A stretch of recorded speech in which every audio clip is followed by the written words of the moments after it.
yang saya muliakan, yang saya hormati, yang saya cintai. Bersyukur kita kepadanya di hari yang ke-18 ini. Masya Allah, kita masih diizinkan untuk menikmati. Saya katakan menikmati karena sepertinya tanpa terasa waktu berlalu. Ya, kalau tidak terasa berlalunya berarti kita sedang dalam kenikmatan. Baru kemarin rasanya kita menanti-nanti datangnya bulan Ramadan. Ini sudah mulai pula siap-siap menanti datangnya Idul Fitri. Sehingga masjid dah mulai kosong juga dikit. Nah, alhamdulillah kita diizinkan menikmati ini. Mudah-mudahan hari-hari yang telah berlalu tercatat dalam catatan para malaikat, tak usah diganggu-ganggu. So kalau kita ganggu-ganggu banyak yang terhapus nih. Biarlah malaikat menjalankan tugasnya, kita menjalankan tugas kita pula. Mudah-mudahan hari-hari yang terbaik ke depannya dapat pula kita mengambil kesempatan. Tak lama lagi masuk Ashru al-Awakhir, yaitu putaran-putaran akhir yang keutamaannya sangat-sangat mutakhir. Kaum muslimin, kaum muslimat dirahmati Allah, salawat dan salam kepada baginda Nabi alaihi salatu wassalam, yang pada subuh ini kita menyambung belajar tentang sirah Nabi alaihi salatu wassalam. Mudah-mudahan salawat bersambung pula pada para ahli baitnya, para sahabat yang setia berjuang bersamanya dulu, kemudian generasi selanjutnya tabi'in, tabi'in dan seterusnya sampai ke zaman kita yang setia insyaallah menegakkan sirah dan sunnahnya. Ma'asyarul kiram yang dirahmati Allah, masih kita lanjutkan tentang ahdaf, apa tujuan kita mempelajari as-sirah an-nabawiyah. Artinya apa manfaat yang akan kita petik nanti dari belajar sirah ini. Sudah beberapa poin kita sebutkan, di antaranya untuk mengetahui kelebihan Nabi sallallahu alaihi wasallam, karena manusia suka pada orang yang berkelebihan. Yang kedua, supaya kita tahu pula bagaimana hakikat mencintai Nabi sallallahu alaihi wasallam, karena dia tidak hidup sendiri hari itu, tapi hidup bersama para sahabatnya. Hidup bersama para sahabatnya, dan beliau ajarkan bagaimana saling mencintai di antara mereka. Jadi mereka saling mencintai, apakah hanya sekedar dengan menyanyikan lagu-lagu cinta, hanya sekedar menyebutkan puja-pujian, atau mereka membela mati-matian ajaran Nabi alaihi salatu wassalam. Mana hakikat cinta itu, mana hanya sekedar dakwah dan klaim. Dan itu diajarkan oleh Nabi dalam sirahnya. Selanjutnya kita mengetahui pula bagaimana keadaan orang-orang sebelum Islam. Sebab seperti kata Umar, tidak tahu nikmatnya Islam kalau enggak tahu bagaimana rusaknya masyarakat jahiliyah. Jahiliyah itu bukan karena orang tidak cerdas, bukan karena orang tak berakal, bukan orang tak berotak, kata orang, bukan karena tidak berpikir, tapi justru karena salah pikirlah kecerdasan itu akhirnya berbuah penyimpangan demi penyimpangan. Karena kecerdasanlah kurangnya semangat mengikut. Karena menurut kita dengan syubhat-syubhat itu tidak apa-apa untuk keluar dari garis yang sudah ditetapkan. Dari cara-cara berkeyakinan, cara-cara mendirikan ritual peribadatan, bahkan cara-cara dalam pergaulan sehari-hari. Gara-gara orang cerdas yang tak dapat hidayah lah, kita akhirnya menyimpang. Sebab yang tak cerdas itu hanya ngikut-ngikut saja. Yang merusak itu adalah mereka yang cerdas tetapi tidak berilmu. Mereka yang cerdas berilmu tapi tidak mengikuti ilmu. Nah, dalam sirah itu akan tergambar jelas siapa yang cerdas dan mengikut wahyu dan siapa yang cerdas hanya mengikut pikiran. Di zaman itu terbagi manusia antara mengikut Nabi dengan murni, jadilah dia menjadi sahabat, atau menolak Nabi dengan terang-terangan karena merasa lebih pintar dan cerdas, merasa lebih hebat dan lebih berkuasa. Akhirnya jadi dia para pengingkar dakwah Nabi sallallahu alaihi wasallam. Semuanya orang-orang hebat dari sisi kecerdasan kemanusiaan. Dan ada pula di saat Islam sudah diberikan kuasa oleh Allah. Saat Nabi sampai ke Madinah, kan kekuasaan ada di tangan Saya sampai di Madinah, siapa yang berkuasa? Orang kafir Quraisy? Enggak. Nabi SAW dan para sahabatnya. Akhirnya orang-orang yang tak berkuasa tak berani menolak terang-terangan. Akhirnya dia bergerak di bawah tanah. Itu namanya kaum munafikin. Makanya kalau orang munafik itu ramai, ya tidak berani untuk menampakkan, atau bahasa kita nunjukkan giginya, unjuk gigi ya, itu lumayan Islam masih kuat itu. Tapi kalau seandainya dia berani, dia berkoar-koar di media-media secara terbuka, maka maka umat Islam harus sadar bahwa kita dalam keadaan bahwa Islam dalam keadaan lemah dan bahaya. Ma'asyiral kiram dirahmati Allah SWT. Tahu kita bagaimana nikmatnya Islam itu dengan belajar sirah Nabi SAW. Kemudian kaum muslimin dan muslimat dirahmati Allah SWT, dengan belajar sirah Nabi SAW termasuk mengikuti arahan Allah Subhanahu wa taala kepada kita ketika Allah mengatakan laqad kana lakum fi rasulillahi uswatun hasanah. Pada Rasulullah itu bagi kalian terdapat contoh terbaik. Nak ngapapun kita yang terbaik, tinggal mencontoh Nabi SAW.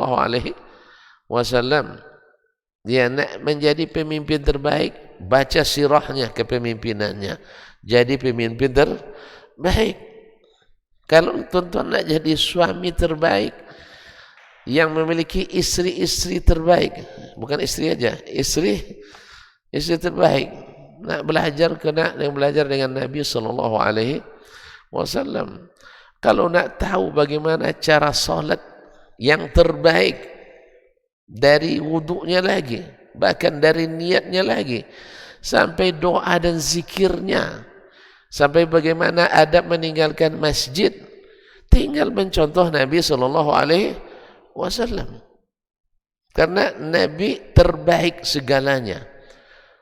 Makanya belajar sirah ini memang sangat penting, sehingga kita tidak mengandalkan nalar intelektualitas serta kekuasaan kecuali mengikut cara Nabi SAW. Ma'asyiral kiram dirahmati Allah, belajar sirah juga melahirkan rasa percaya diri umat bahwa dalam keadaan apapun, bahkan dalam sekarat, umat masih berharap bahwa pertolongan Allah itu pasti Pasti datang. Cuman apakah kita sudah patut mendapatkannya atau masih belum? Allah berjanji dan Allah tidak mungkir janji bahwa Islam ini akan Allah jadikan tinggi. Tapi apakah di masa kita, di tangan kita, atau kita belum termasuk yang patut untuk meninggikannya? Kita sendiri yang masih merendahkannya. Karena apa? Karena kita lebih mendahulukan keahlian kita, kecerdasan kita daripada mengikut secara totalitas kepada Nabi SAW. Kita sudah tahu ini keyakinan Nabi, tapi kita ragu kalau ikut keyakinan Nabi nanti bermasalah kita dengan lingkungan, dengan keadaan, dengan orang-orang di sekitar. Akhirnya kita belum yakin untuk mengikuti. Tentu saja Allah belum percaya kepada kita untuk menurunkan pertolongan itu. Ma'asyiral kiram, pertolongan itu pasti. Di antara tujuannya adalah mengetahui sejarah orang terbesar dalam sejarah umat manusia. Dengan belajar sirah kita tahu, oh ternyata yang paling hebat itulah Nabi SAW. Kalau itu sudah tertanam dalam hati, tuan-tuan dan puan-puan yang saya muliakan, nama-nama orang selain itu tuh jauh di bawah Nabi SAW. Apalagi kalau bertentangan antara sabda Nabi dengan kata hikmah selain Nabi.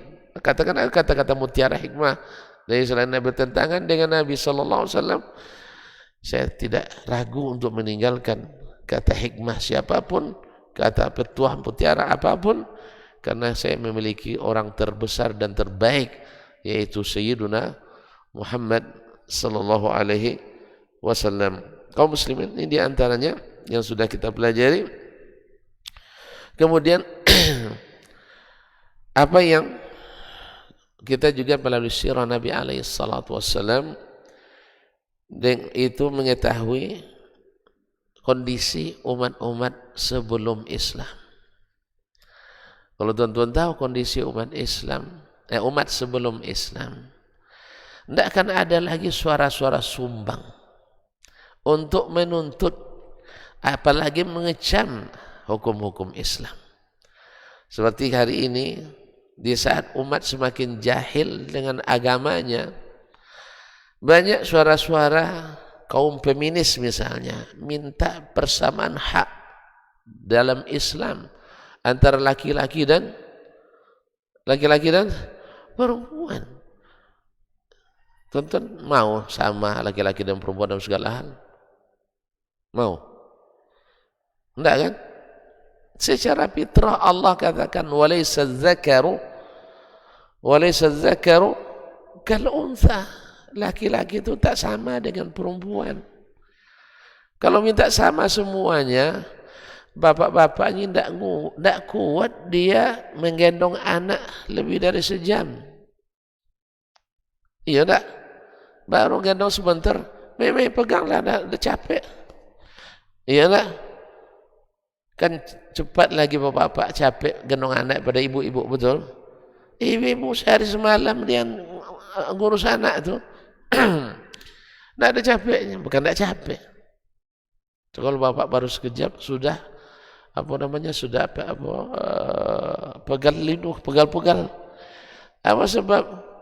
Karena memang bapak-bapak ini mengandalkan ototnya menggendong anak. Otot sekuat apapun menanggung beban, dia cepat pegal. Kalau ibu-ibu tidak, kalau mengandalkan otot tidak kuat ibu-ibu untuk mengangkat anak bayinya itu.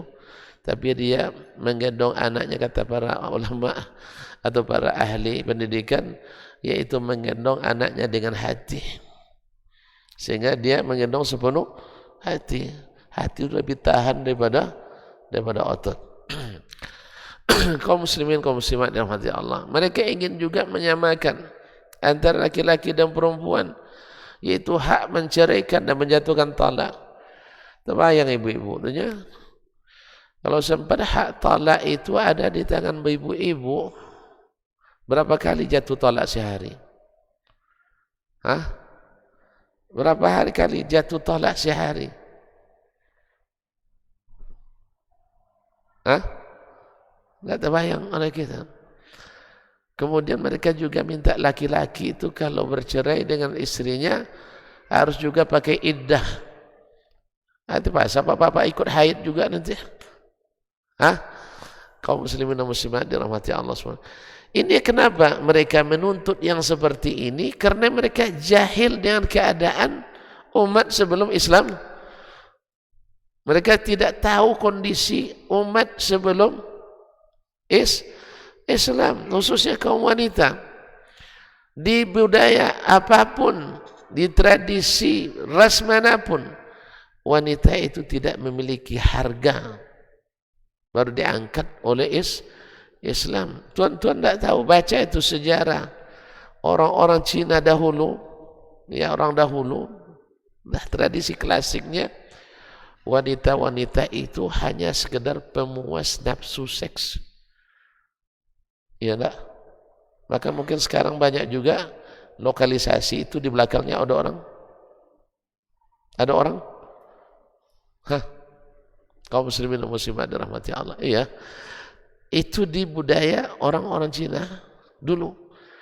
Orang-orang India dulu begitu juga. Bahwa, dan mungkin juga sampai hari ini, bahwa seorang wanita itu bila mati suaminya, dalam keyakinan mereka kan nggak tahu juga ya. Orang Hindu kalau mati diapakan? Hah? Ini banyak yang tidak tahu nih, jadi masalah juga jadinya. Betul-betul nggak tahu rupanya. Gimana? Orang-orang Hindu kalau mati diapakan? Dibakar. Nah istrinya bila mati suaminya hidup harus dibakar bersama suaminya. Tidak ada yang bisa menghalangi. Itu di masa dulu. Kemudian orang-orang Eropa, orang Romawi kuno, wanita itu dianggap sebagai titisan syaitan. Bila dia dalam keadaan haid atau nifas, itu tidak boleh makan semeja dengan suaminya atau orang lain yang tidak haid. Bahkan tidur pun mereka dibuatkan kemah di depan rumahnya sampai hilang masa haid dan nifasnya, baru boleh lagi masuk rumah. Itu Cina ibu-ibu kayak gitu lagi. Mau ibu-ibu kayak gitu lagi? Hah? Kemudian di masyarakat jahiliyah, bila mereka wa idza busyira ahaduhum bil untha, bila mereka diberikan berita kelahiran anak perempuan, dhalla wajhu muswaddan wa huwa kadhim, dia akan merah padam mukanya karena marah. Kenapa dapat anak wanita? Ya, kenapa dapat anak wanita? Ayumsikuhu ala hunin am yadussuhu fit turab. Mereka harus memilih antara dibiarkan hidup jadi sumber kehinaan atau dikubur hidup-hidup. Tidak sedikit masyarakat jahiliyah dulu yang mengubur anaknya hidup-hidup perempuan. Lalu datang Islam mengangkat martabat itu, lalu diberikan haknya sesuai kehendak ilahi dengan hikmahnya. Tiba-tiba wanita sekarang yang tidak tahu menahu jasa Islam itu, karena mereka tidak mengetahui pahitnya jahiliyah itu, hanya mereka nak menggugat Allah dan Rasulnya sallallahu alaihi wasallam. Nah ini yang ingin dirubah oleh Nabi alaihi salatu wassalam di antaranya. Dan tidak sedikit orang jahiliyah dulu, manusia harus menyembah manusia. Betul kan? Manusia menyembah manusia. Tentu tahu Kaisar Romawi, kalau dia sudah sampai masuk ke yang di pertuan agung istilahnya, raja di rajanya, jadi kaisar, maka dia akan menjelma menjadi Tuhan yang harus disembah. Demikian juga Kisra Persia, bila seseorang hendak menghadap ke rajanya harus merangkak, rukuk dan sujud kepadanya. Dan ini adalah penghambaan yang Allah tidak suka kecuali hanya untuknya. Makanya ketika Rib'i ibn Amir radhiyallahu anhu, seorang Arab Badui tapi menjadi sahabat dan beriman, Allah angkat tinggi-tinggi ketika berperang dengan pasukan pasukan Persia. Lalu dia menjadi utusan untuk bertemu dengan Rustum, panglima Persia. Nah, orang itu sengaja membuat tampilan yang sangat kalau bahasa kitanya, kalau kurang-kurang mental kita tidak jadi berani masuk. Itu bayangkan, dengan pasukan khususnya, dengan hamparan karpetnya, dengan penjagaan super ketatnya, dengan tampilan yang untuk saat itu super mewahnya. Tetapi apa yang dilakukan oleh Ibn Amir radhiyallahu anhu, dia ingin patahkan apa yang mereka ingin patahkan, teori mereka untuk menakut-nakuti. Justru mereka yang harus segan kepadanya. Apa yang dia lakukan? Dia tidak hentikan kudanya kecuali di depan pintu kemah. Berarti dia melewati karpet itu dengan kudanya. Bayangkan, orang ingin menakut-nakutinya, justru dia membuat orang itu geri di kandang mereka sendiri. Sesampainya di kemah terbesar itu, sang panglima, dia ikatkan kudanya di tiang kemah itu. Siapa yang berani? Tentu berani, enggak? Berani enggak kira-kira? Bawa kuda ke Gedung Putih. Kaum muslimin dan muslimat dirahmati Allah. Lalu dia masuk, dia bawa tombaknya. Ini karpet-karpet Persia itu kan sampai sekarang terkenal. Karpet mahal itu biasanya dari Iran, Turki atau Belgia. Dia tusukkan, dia berjalan dengan menusukkan tombaknya di atas sampai rusak karpet itu dibuat. Orang nak menakut-nakutinya, dia justru membuat orang itu geri dan segan. Sesampai di depan Rustum panglima, dia pun dicecar dengan pertanyaan, tetapi dia membuat atau memberikan jawaban yang membuat mereka terdiam. Ma'asyiral kiram yang dirahmati Allah, itulah izzah yang Allah berikan. Karena apa? Ala wa innal izzata lillahi wa li rasulihi wa lil mu'minin. Ingat, izzah, kemuliaan itu milik Allah, milik Rasulnya, dan orang-orang yang beriman. Kaum muslimin, kaum muslimat dirahmati Allah SWT. Lalu Rustum mengatakan, untuk apa kalian datang segini? Kalian orang-orang yang tak pernah dikenal sebelumnya. Lalu dia katakan, kharajna linukhrija man sya'a min ibadatil ibad ila ibadati rabbil ibad. Kami datang untuk mengeluarkan manusia dari menghamba kepada para hamba. Kan kita manusia semuanya para hambanya. Cuman ini diberi jabatan, ini diberi kekuasaan, dia tetap hamba sebenarnya. Maka tidak boleh memperhambakan orang lain. Nah, tapi apa katanya? Kami ingin keluarkan manusia ini dari menghamba kepada para hamba, kepada menghamba kepada Tuhan yang memiliki para hamba. Wa min dhiqid dunya ila sa'atiha, dan dari sempitnya dunia karena dipatasi dengan aturan-aturan jahiliyah kepada luasnya Islam. Islam itu membuka kebebasan yang seluas-luasnya, membuka saling mencintai di antara para pemeluknya, dan membuka toleransi yang tidak bisa ditandingi oleh teori apapun sampai hari ini. Islam adalah agama yang memang ruhnya adalah wasat, bukan wasat dengan makna yang disebutkan orang hari ini harus meninggalkan agama sendiri dan melebur dengan agama orang lain. Itu bukan toleransi, itu bukan moderasi, itu adalah jagal atau dagangan basi yang pernah ditawarkan dulu kepada Nabi oleh orang-orang jahiliyah. Kaum muslimin sedang jemaah yang dirahmati Allah SWT. Wa min jawril adyan ila adlil Islam, dari kezaliman agama-agama yang dibuat oleh manusia kepada keadilan Islam, kepada keadilan Islam. Fa arsal bidinihi ila khalqih. Allah utus kami dengan agamanya kepada makhluknya, linad'uwahum ilaihi, supaya kami menyeru mereka untuk masuk ke dalamnya. Faman qabila minna dzalik qabilna dzalika min. Siapa yang mau menerima dakwah ini, kami pun menerima dia dengan senang hati. Wa raja'na anhu, dan kami akan tinggalkan dia, tidak akan memeranginya.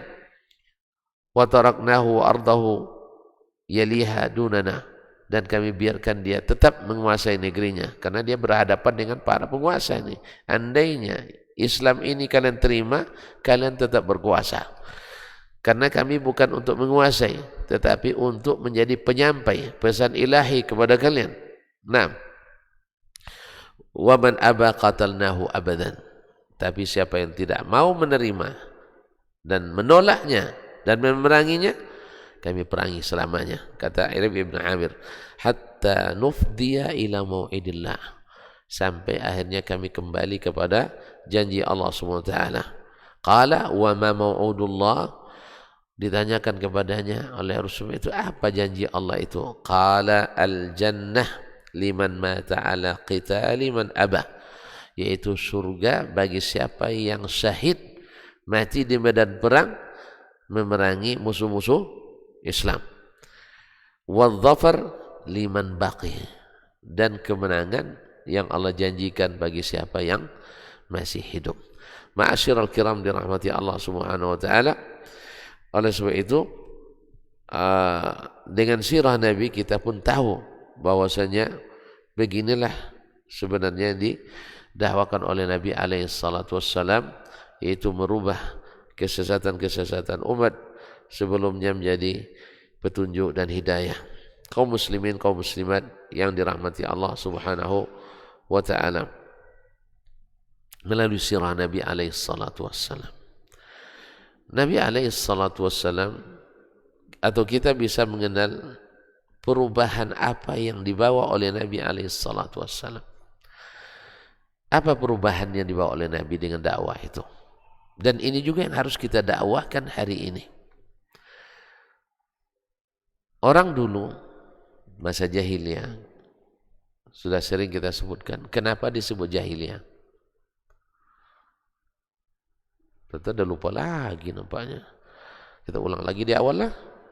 Kenapa orang dulu tuh disebut jahiliyah? Hah? Kan dari kalimat jahil. Apa makna jahil? Hah?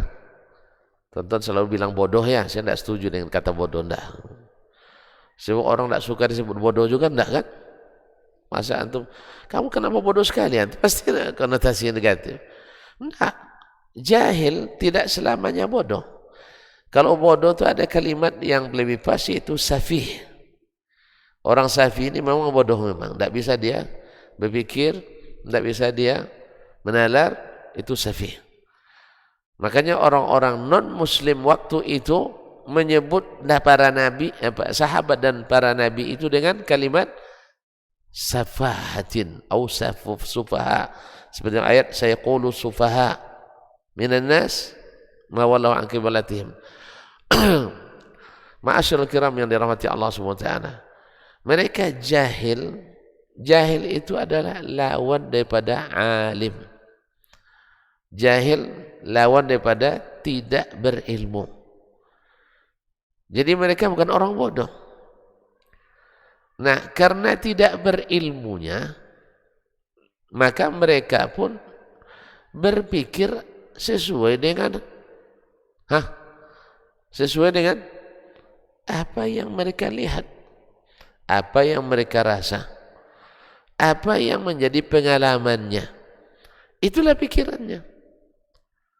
Ma'asyiral kiram dirahmati, kita hari ini kalau kita tak berilmu, lalu kita lihat orang-orang Islam misalnya melakukan suatu ritual tertentu, amaliyah tertentu, atau tindakan tertentu, ya ternyata aman-aman saja. Akhirnya kita berpikir berarti ini tidak ada masalah. Misalnya ada orang yang dengan bangganya, saya lebih sering khutbah di gereja daripada khutbah di masjid. Bergelar kiai haji. Bergelar kiai haji. Bagi orang yang tidak berilmu tapi dia cerdas, apa menurut dia penilaiannya? Hah? Orang cerdas tapi tidak berilmu, bagaimana kira-kira dia menilai orang ini? Mantap. Oh, ternyata dia diterima di semua kalangan. Sebab di kalangan non-muslim dipakai, di kalangan Islam dipakai. Ini baru hebat, mantap. Cerdas orang ini. Ya kita tidak mungkin dia cerdas. Cuman selama dia khutbah misalnya di gereja, sudah berapa orang yang masuk Islam? Hah? Atau jangan-jangan dia khutbah di gereja mempermantap ketidakislaman orang itu. Dan ketika khutbah di masjid menggoyahkan keimanan orang Islam. Makanya kaum muslimin dan muslimat, dan itu tidak akan dipungkiri kecuali oleh orang yang berilmu. Kalau kita pernah menuntut ilmu, akan terngiang dalam pikiran kita, walan tarda ankal yahudu walan nasara, orang-orang Yahudi dan Nasrani takkan ridho kepadamu sampai apa? Sudah mulai lupa lagi, hatta tattabi'ah millatahum, sampai kalian mengikuti cara agama mereka. Nah, kalau ada orang diterima dia memberikan ceramah di kalangan orang agama lain itu, di tempat yang paling sakral dalam agamanya, kira-kira orang ini diridhoi atau tidak diridhoi? Saya ulang kembali. Antum mau jadi contoh? Enggak ya, enggak. Bila ada orang, kita lah sekarang, kita masjid apa ini? Riyadul Jannah. Kalau sempat ada tokoh agama lain minta jadwal untuk ceramah di masjid ini, mana pengurus? Boleh apa enggak? Hah? Dengan senang hati, Pak. Gimana kira-kira? Hah? Enggak kan mungkin. Kecuali pengurus semuanya senang sama orang ini. Apa sebab? Dia ingin masuk Islam. Ini patut diberikan ini, sebab dia mengokohkan Islam kita. Sah? Betul? Tentu tidak mau ngaku nih. Sempat dia dikasih jadwal di sini oleh pengurus. Karena disenangi atau karena tidak disenangi? Pasti disenangi. Demikian juga bila ada orang punya jadwal ceramah di rumah ibadah. Kan rumah ibadah rumah paling suci, Pak, iya kan? Kan rumah paling suci. Lalu dibiarkan orang agama lain berceramah di kalangan umat kita. Kira-kira orang ini disetujui atau tidak? Tidak je paham, no. Saya ulang lagi sampai paham.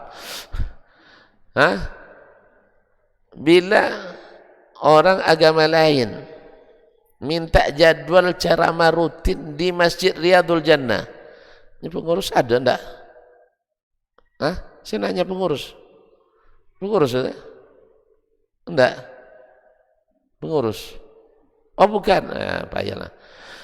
Berarti terpaksa andai-andai kita. Andainya ada orang agama lain, tokoh pula, ahli ceramah, minta jadwal ceramah rutin di Masjid Riyadul Jannah. Pengurus setuju apa enggak kira-kira? Enggak mungkin. Kalau dia setuju, anda yang pengurus menyetujuinya, kira-kira gimana? Berarti dia senang. Berarti dia senang. Dan itu berlaku juga pada agama lain. Orang paling risau bila umatnya diambil oleh agama lain. Nah, ketika diberikan jadwal kepada orang agama lain dan dia tokoh di agamanya, lalu dia berikan jadwal rutin ceramah di tempat masjid kita, kira-kira gimana? Hah? Pasti orang ini tidak berbahaya bagi iman agama kita, justru mengokohkan kita. Paham tak? Panjang cerita, nampak ada paham dua. Hah? Pasti orang ini ceramahnya mengokohkan iman kita, bukan menggoyahkan iman kita. Berarti orang itu ceramahnya, kalau diceramah misalnya di vihara, agama apa itu? Buddha. Dia menguatkan orang Buddha dengan keimanan Buddhanya. Kalau dia ceramah di Protestan, berarti menguatkan keakidah Protestan. Berarti orang ini orang Islam baik atau orang Islam tidak baik? Hah? Orang Islam baik itu tidak baik? Pasti tidak baik. Karena yang baik itu takkan pernah disetujui oleh Yahudi dan Nasrani.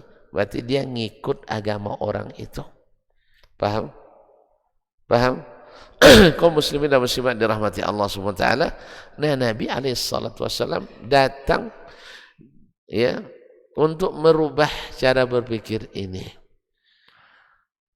Dalam sirah kita akan temukan tidak sedikit tawaran orang-orang non-muslim di zaman Nabi dengan alasan supaya kita lebih sama-sama moderat, sama-sama toleran. Di antaranya adalah sebab turunnya surat Al-Kafirun. Surat Al-Kafirun. Dijelaskan orang ini sudah kehabisan cara untuk menghentikan dakwah Nabi. Segala usaha untuk menghalangi gagal terus. Akhirnya apa yang mereka lakukan? Coba untuk datang ke Nabi SAW membuat kesepahaman supaya kita sama-sama aman. Apa itu? Gini aja lah, biar kita tak saling mengganggu. Ya pas setahun ini atau setahun atau sebulan kami ikut agamamu, ikut agama Nabi Sallallahu Alaihi Wasallam. Nah, tahun depan kamu ikut pula agama kami. Kata Nabi alaihi salatu wassalam, atau Allah sendiri yang jawab, lalu turun satu surat lengkap namanya surat Al-Kafirun. Qul ya ayyuhal kafirun la a'budu ma ta'budun wala antum 'abiduna ma a'bud wala ana 'abidum ma 'abadtum wala antum 'abiduna ma a'bud lakum dinukum waliyadin. Tidak bisa, itu juga bukan solusi. Ya, bukan solusi. Untuk mencampur adukkan agama itu bukan solusi. Karena agama itu prinsip yang paling asasi. Tidak bisa dicampur adukkan. Kalau dicampur aduk, pasti hilang jati diri agama itu. Jelas ya? Jangan nanti dengan alasan biar kita sama-sama menikmati. Nanti antum pesan es cendol, saya pesan kopi Vietnam, ini pesan kopi Turki, ini kopi Arabica, kemudian ini teh hijau, green tea, airnya supaya rasanya enak, kita campur semuanya. Hah? La ma'za? Mana ada enak? Nah, ya saya enak rasanya, nggak akan enak. Jangan muntah kita gara-gara itu. Nah, ini yang ingin dilakukan, dibalikkan lagi ide-ide jahiliyah ini oleh sebagian kaum muslimin yang jahil terhadap agamanya dan dia cerdas berpikirnya. Cerdas berpikir tapi jahil dengan agama. Gimana nak jahil? Dia nuntut ilmunya pada orang-orang yang tidak Islam. Gimana antum nuntut iman pada orang tidak beriman? nuntut Islam, tak ada orang yang tidak Islam. Sama dengan nak belajar berenang dengan pelari sprint, lari maraton, dia juara nih maraton. Kalau gitu kita belajar berenang sama dia, pas terjun dia tenggelam karena dia bukan ahlinya renang. Dia ahlinya maraton, iya, juara dunia maraton, tapi dia tidak pandai berenang. Ada enggak? Dia juara dunia maraton tapi tidak pandai berenang, ada enggak? Ada? Dia atau nak belajar mancing ke orang yang tidak pernah turun ke sungai, mana bisa? Makanya kaum muslimin dan muslimat, setiap orang yang belajar Islam pada orang non muslim pasti mengurangi nilai Islam di matanya dan pikirannya. Cerdas, karena orang jahiliyah dulu juga cerdas. Dan segala kesesatan di agama apapun, pembawa bendera dan pencetusnya adalah orang-orang cerdas. Termasuk aliran-aliran dalam Islam, aliran-aliran menyimpang dalam Islam adalah aliran-aliran yang dicetuskan orang-orang cerdas. Coba contoh aliran yang sesat, nah. Itu tidak berani bilang sesat nampaknya. Ya, tidak berani bilang sesat, jangan-jangan kita tersesat juga. Nah. Karena enggak tahu orang sesat kecuali yang tahu jalan. Kalau enggak tahu jalan, enggak usahlah saling menyesatkan katanya. Kalau yang sesat, yang tahu jalan pasti tahu mana yang sesat. Tapi kalau sama-sama enggak tahu, sama-sama enggak tahu, sesama sesat tak boleh saling menyesatkan. Sesama yang tersesat gimana saling menyesatkan? Menurut kamu mana yang benar? Saya enggak tahu. Menurut kamu mana yang benar? Saya enggak tahu. Kenapa? Sesama sesat tidak boleh saling menyesatkan.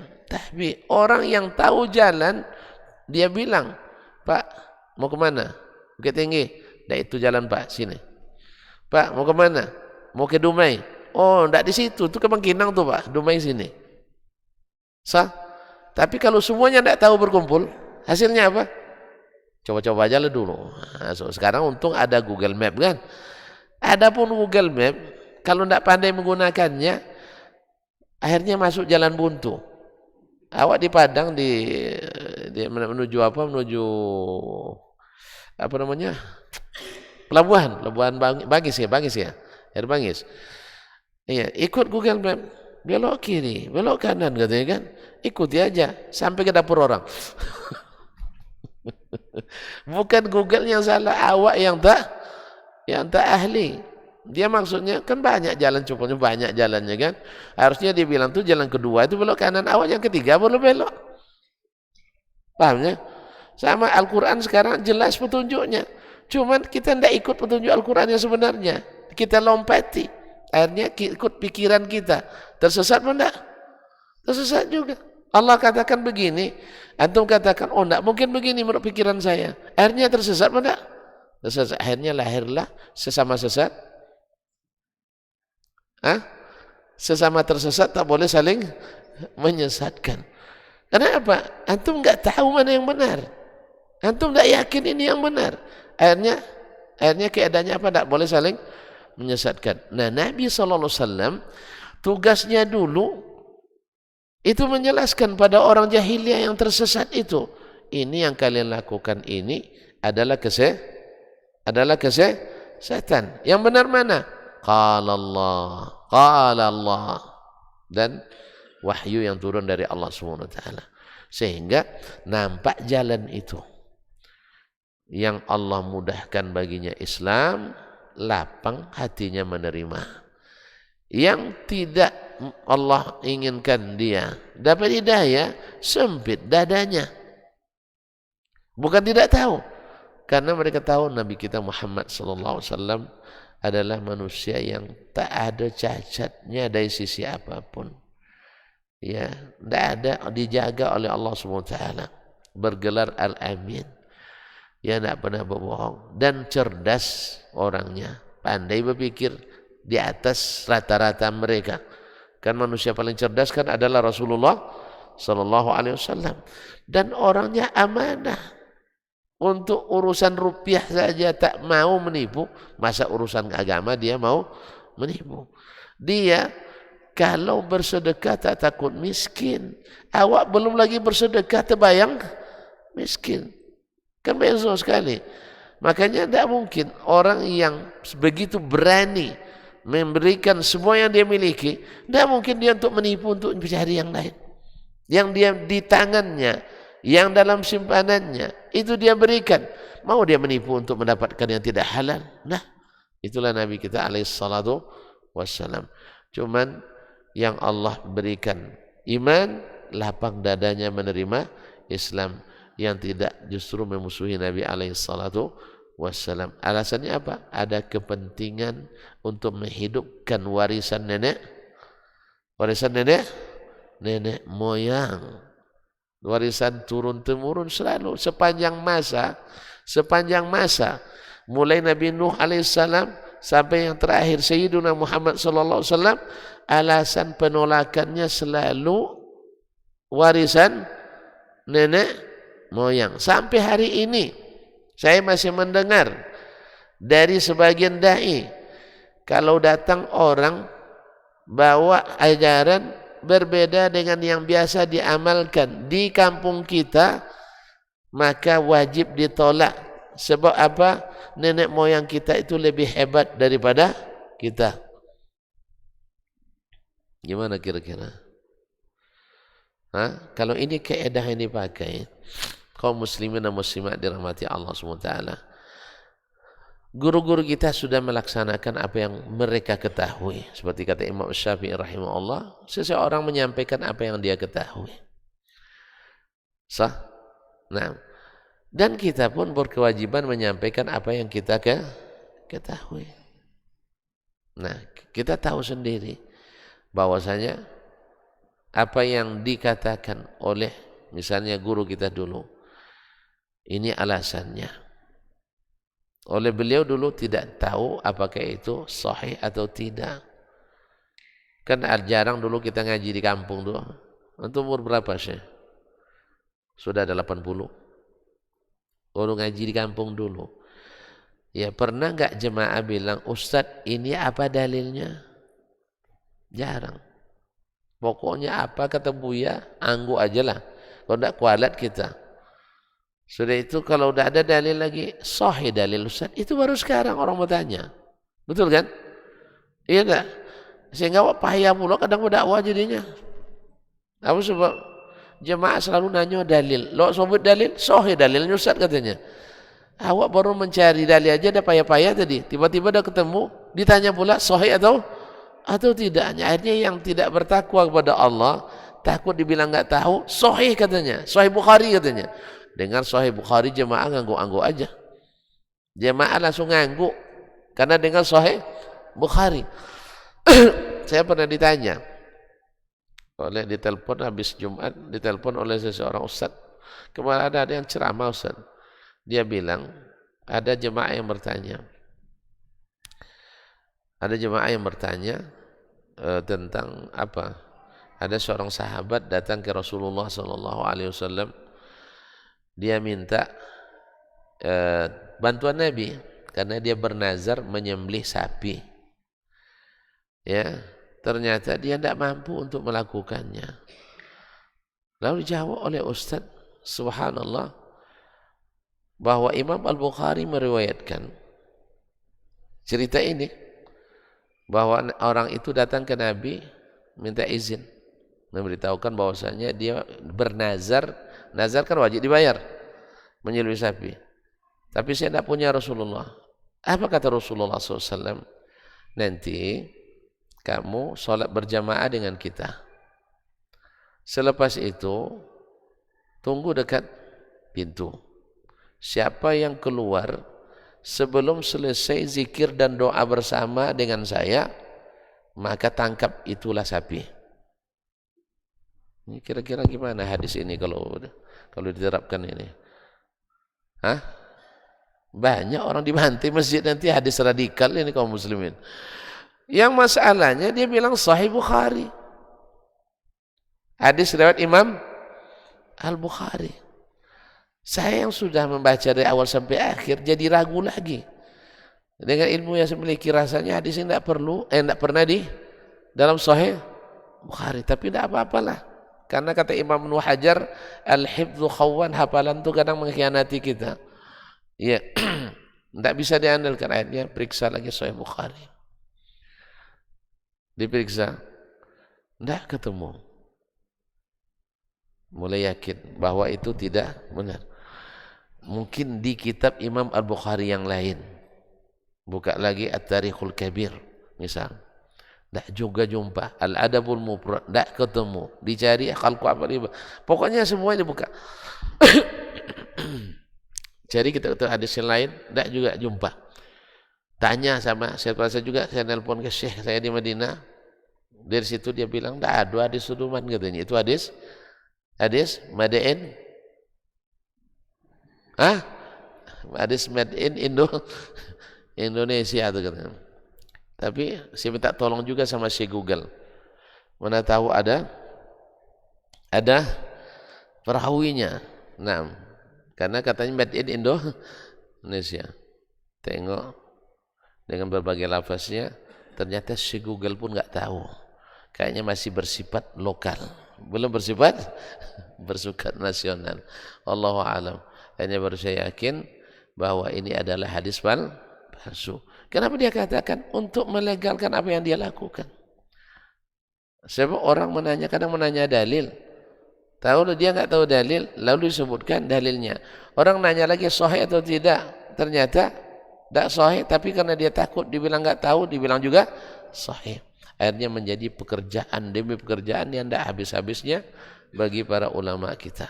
Yang sayangnya masyarakat kalau sudah dengar hadis, apalagi hadis itu palsu, lebih cepat diterima daripada hadis. Itu pula, entah kenapa pula.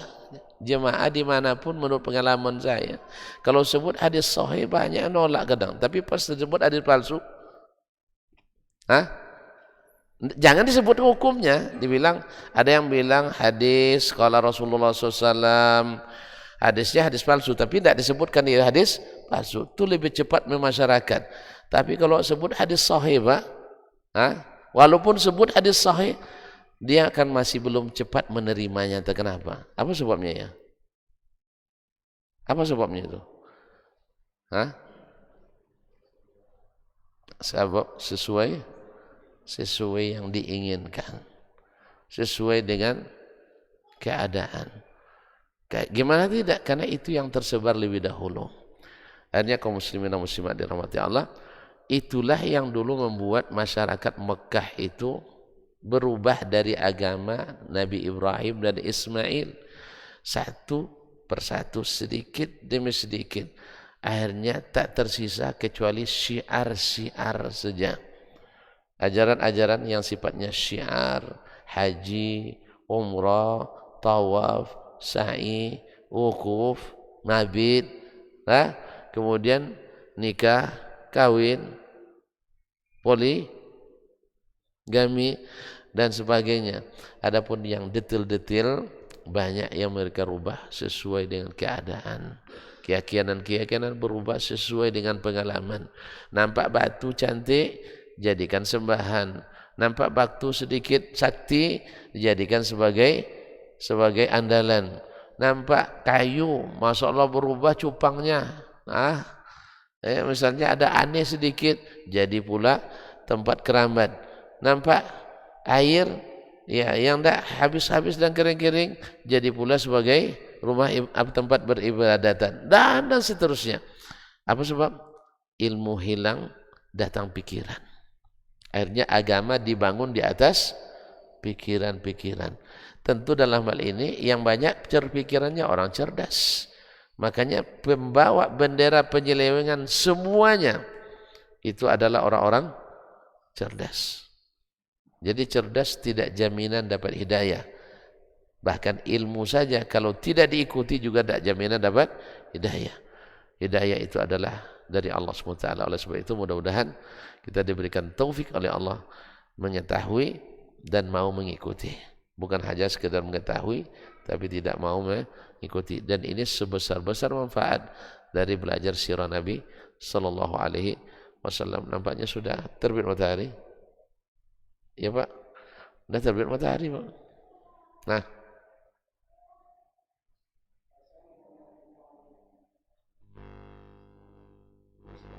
ya,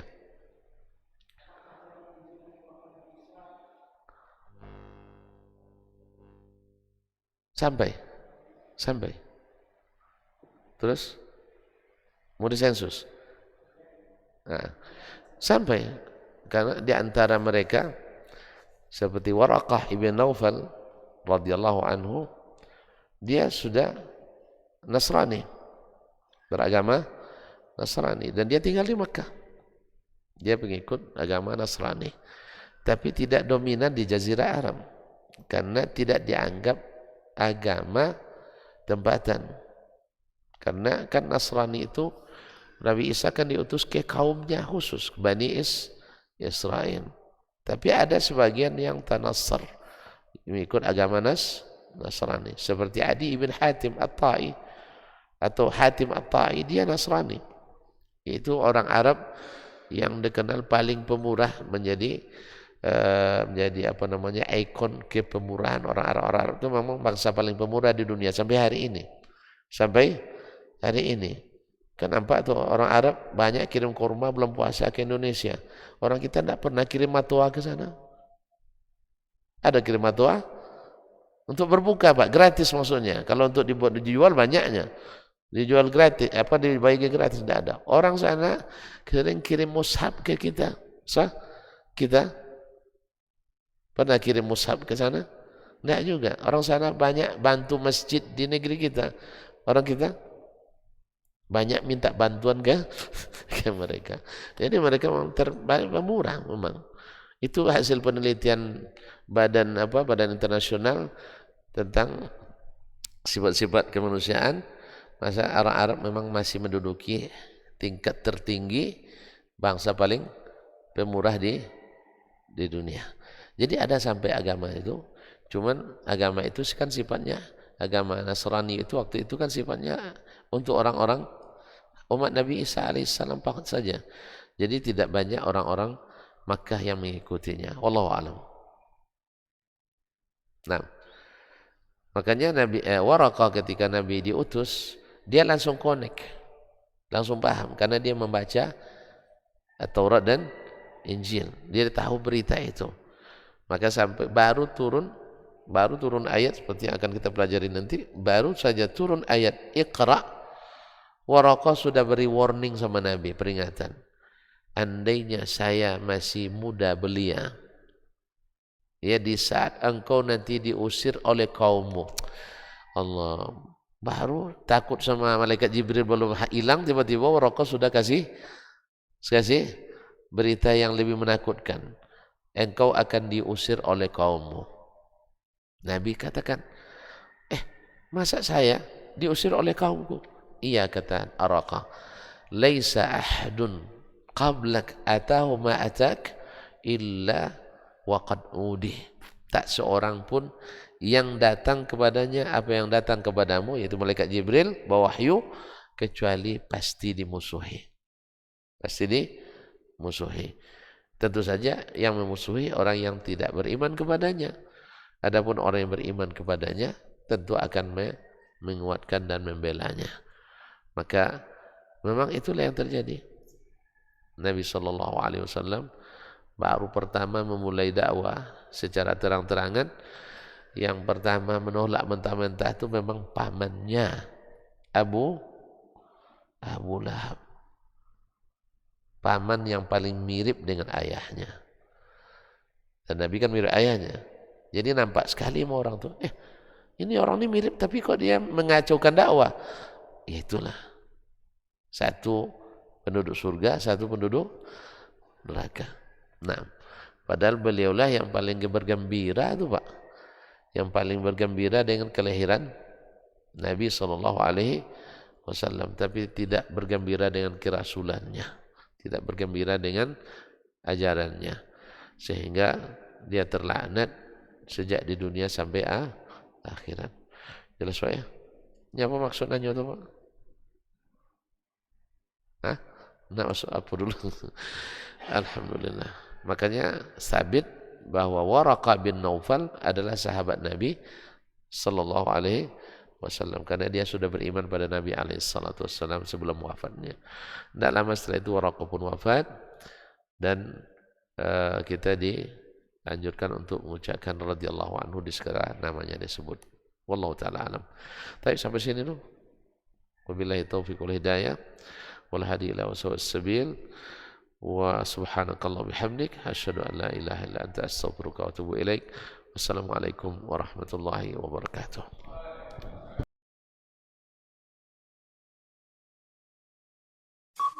Dr. Dasman Yahya Ma'ali LCMA Hafizahullah, Dr. Helmi Basri LCMA Hafizahullah, Dr. Hidayatullah Ismail LCMA Hafizahullah.